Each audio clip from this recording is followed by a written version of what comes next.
Hembusan napas kasar Arga seraya membenarkan posisi duduk. "Masuk," perintahnya. Sekretaris Sang memasuki kamar, lalu berdiri tidak jauh dari ranjang yang dimana Misa tengah terbaring di sana. Harum apa ini? Wangi banget. Misa yang berada di dalam selimut perlahan keluar ke permukaan, dengan hidung mengendus menghirup udara sekitar. "Ada apa, Tang?" tanya Arga menatap lelaki yang berdiri di seberang sana. "Tuan, bisakah kita bicara sebentar?" Sekretaris Sang mengisyaratkan mata untuk berbicara empat mata. Aduh, ternyata berasal dari dia aromanya. Wangi banget sih. Batin Misa menatap lelaki berjas yang berdiri di sisi ranjang tidak jauh darinya. Baiklah, sejenak Arga melirik si gadis yang sudah duduk setengah terbaring itu. "Misa, tidak apakah kau tinggal sebentar?" Namun yang ditanyai malah diam saja, sedang menatap ke arah lain. "Misa," panggil Arga disertai usapan di puncuk kepala membuat gadis itu terhenyak dan menoleh. "Iya, kenapa?" "Kau sedang melihat apa sampai panggilanku tidak didengar?" "Aku tidak melihat apa-apa. Tadi apa katamu?" Hela napas pelan Arga mengusap puncuk kepala terbalut kerudung itu. "Aku akan keluar sebentar. Kau tidak apa kan aku tinggal?" Yang dibalas manggutan tipis dari Misa. Tidak apa." "Baiklah." Arga mengecup kening sang istri lalu beranjak berjalan ke arah pintu keluar, dengan sekretaris Sang segera berbalik membuntuti. "Sebentar," ucapan Misa menghentikan langkah kaki mereka berdua. Arga menoleh menatap heran. "Iya." Misa menatap sekretaris Sang juga Arga secara bergantian. Bisakah sekretaris Sang di sini sebentar saja?"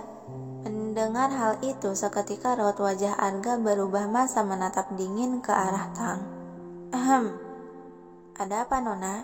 Apakah ada yang bisa saya bantu?" tanya sekretaris Tang merasa tertekan ditatap musuh oleh si majikan. Sekretaris Tang, Misa." Arga dengan tegas memotong ucapan. Dia melangkah mendekati gadis yang berada di atas ranjang. "Kalau kau membutuhkan sesuatu, pintalah pada Bian atau supirmu itu. Si Tang masih banyak urusan, tak akan sempat dia membantumu." Misa masih menatap ke arah sekretaris Tang. "Tapi hanya dia yang punya yang aku inginkan sekarang." Jawaban tersebut membuat rahang Arga mengeras, semakin menatap tajam ke arah pria yang tak bersalah apapun yang berdiri di sana. "Nona melibatkan saya lagi." Batin sekretaris Sang merasa terpojok. "Memang apa yang dia punya, sampai kau keras kepala begini?" ucap Arga dengan nada suara sedikit meninggi karena menahan gejolak api cemburu dalam dada. Kamu kok galak banget sih?" Segera Arga menangkup kedua sisi wajah Misa seiring mendesah pelan. "Katakan, apa yang kau inginkan darinya, Misa?" Pandangan Misa menunduk dengan mata memerah seakan menangis. Aku hanya ingin mencium parfum yang dipakai sekretaris Tang. Jadi izinkan dia di sini sebentar saja." "Parfum?"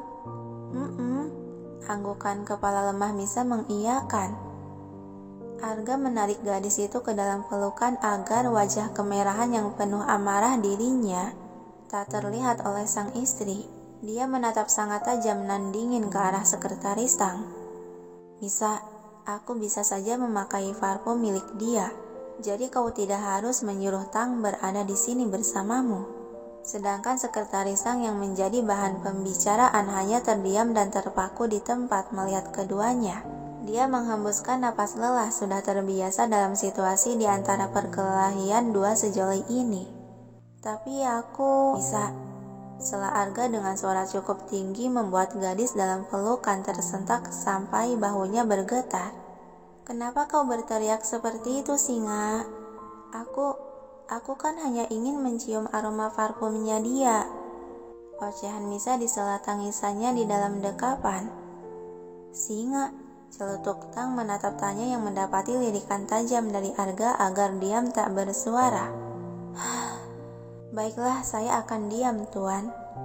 Tapi kenapa di situasi seperti ini Nona malah memanggil Singa? Batin Sekretaris Tang merasa aneh. Singa, terseduh Misa dalam dekapan Arga. Iya Misa, kamu galak banget Singa. Pukulan manja di dada. Arga meregangkan pelukan beralih menangkup wajah yang memerah berlinang air mata. Maafkan aku jika aku berkata cukup keras. Jangan menangis Misa. Dia menghapus air mata yang mengalir di pipi juga mengecup kedua mata merah itu. Meskipun masih sesenggukan, Misa mengangguk pelan lalu melirik Sekretaris Tang yang masih berdiri kaku. Jadi, bolehkah aku meminta sesuatu? Katakan, kau menginginkan apa?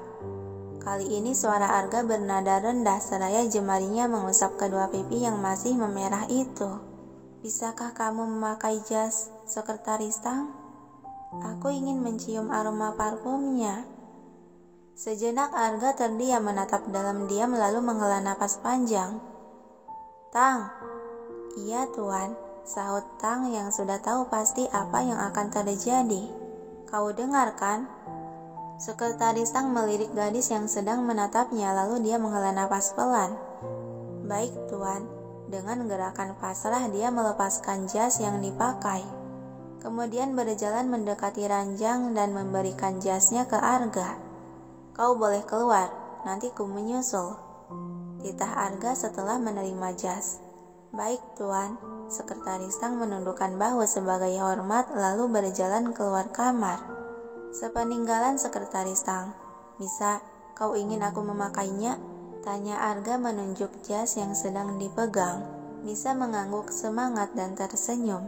Kenapa rasanya aku bahagia sekali? Dia mau menuruti permintaanku, batin Misa. Perasaan hangat menjalar dalam hati ketika melihat senyuman berbinar di wajah cantik sang istri. Walau enggan, akhirnya Arga memakai jas milik Sekretaris Tang tersebut yang memang sangat pas di badan. Bagaimana, sekarang kau senang? Tanya Arga sembari merapikan jas yang dipakai. Misa mengangguk lalu secara cepat dan tiba-tiba Misa langsung berhambur memeluk Arga lalu mengendus aroma parfum di jas itu. Arga tersenyum senang dan membalas pelukan tersebut tak kalah erat. Dia mengecup kuncup kepala Misa secara bertubi. Sebaiknya kau istirahat, biar aku temani, ucap Arga di sela usapan lembut di punggung. Misa hanya mengangguk pelan tanpa bersuara. Kemarilah, Arga menuntun tubuh gadis dalam pelukan agar terbaring ke atas kasur. Yang segera Misa tidur menyamping dengan masih memeluk tubuh Arga. Aroma yang nyaman, gumam Misa seiring perlahan kedua matanya terpejam menuju alam mimpi. Lama Arga mengusap pelan kepala Misa sambil ikut terbaring memeluk tubuh itu seakan-akan dia sedang menidurkan anak balita dalam kelonan ibunya. Selang beberapa lama pelukan tangan Misa yang berada di pinggang dia mulai mengendur, dan hembusan napasnya terdengar teratur menandakan gadis itu telah tertidur pulas. Dengan gerakan yang penuh kehati-hatian, Arga melepaskan pelukan tangan yang melingkar di pinggang yang akhirnya terlepas. Lalu dia turun dari ranjang seraya menyelimuti dan mengecup lembut cukup lama kening sang istri. Barulah dia berjalan ke arah pintu keluar untuk menyusul Tang.